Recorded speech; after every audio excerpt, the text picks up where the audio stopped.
Hey guys, this is Wolfie. The 49ers and the Raiders just going to halftime. Nathan Peterman just did a 2-minute drill touchdown to a wide receiver named Wilkinson, I believe Kelvin Wilkinson, which is pretty impressive for Peterson considering he holds a record for most interceptions in the first half. So good for him. Good for him against second string. Good job. Anyway, so let's go ahead and break it down. Let's look at the stats first, and then I'll give you my opinion on the game over. So for the 49ers, they were not. Brock Purdy was 9 for 12.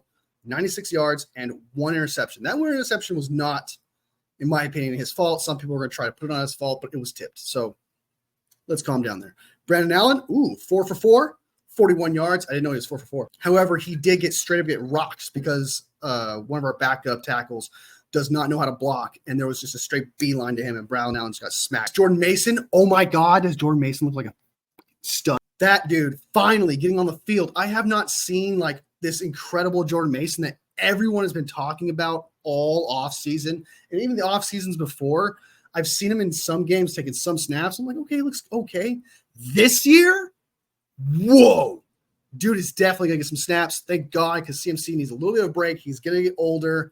We can't have him hurt, man. We really need CMC. And if Jordan Mason can play as good as he did in this preseason game, holy crap. Best running back room in the league, especially if Isaac Guerendo, who had 5 carries for 17 yards, 3.4 yards a carry, not very good, doesn't seem very good, but he had a kick return that he earned, man, broke tackles and got all the way down to the 5-yard line of the opponent. And then Patrick Taylor came and cleaned it up. He had a 1-yard run and then a 4-yard run and got the touchdown. It does seem like that Patrick Taylor getting that touchdown, I got a feeling they're going to keep Patrick Taylor, Guerendo, Mason, and then either Schrader or Elijah Mitchell, and most likely they'll keep Mitchell and then cut Schrader and try to get him on the practice squad if possible, but I do not think that's going to happen. Next up, we got on the receiving end of things, we got George Kittle, just Kittle looking like Kittle. We got 2 catches by Cameron Latu.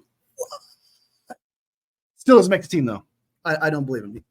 You know, two receptions, 33 yards, 16.5 on average. That's pretty good, but I just don't think he's done enough. I think we're going to give him to the practice squad. If someone wants to pick him up, fine. Have someone pick him up. I don't think he's the guy. So Deebo Samuel, 2 catches, 32 yards. He had a back shoulder fade catch by Brock Purdy. It was actually really beautiful. It was a great connection. However, I don't like the fact that, I did not like Deebo's double move. It was, I don't know how other people feel about it, but I personally thought it wasn't very good because he didn't lose the corner. It was just a good throw and a back shoulder fade, and the corner was just on his side the entire time. Then we got Chris Conley caught a ball, Jake Tungus got a ball, Jordan Mason caught a ball. He almost caught an incredible catch, but it didn't count. And Isaac Guerendo caught a ball. So that means Brock Purdy threw to 6 different receivers. That's pretty incredible. That's something to rave about. Gotta be happy about that. He threw to 6 different receivers. It's not like he's just going to the Avengers like everyone says he does. Chris Conley is going to be an incredible connection. He was clutch in the playoffs, and I feel like he's definitely going to make this team. If he doesn't, I'll be relatively shocked. Now, the defense. You look great. Everything looks great.